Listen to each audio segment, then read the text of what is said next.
sa kaayo uhod kaluoy. Ang Ginoo maayo ug maluluoy, dugay nga masuko ubahan di ano sa pagbati. Dili siya kanunay mga saba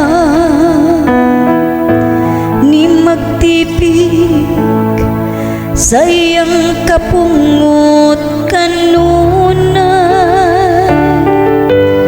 Iya kitang gidumala,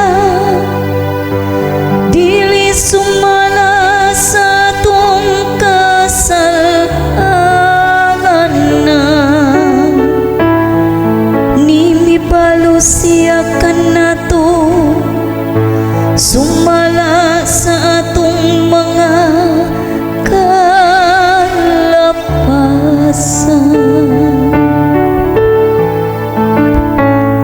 Ang Ginoo maayo ug maluluoy,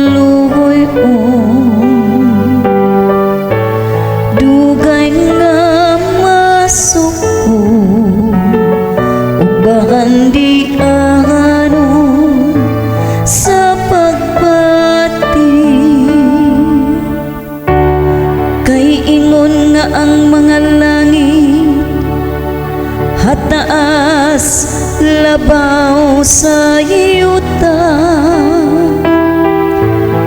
sa ingon labaw ang iyang kaluoy, kanilang nga mahadlokon kaniya.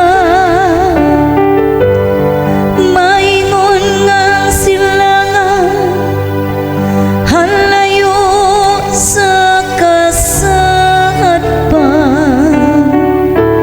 sa ingon iyang gipahilayo kanato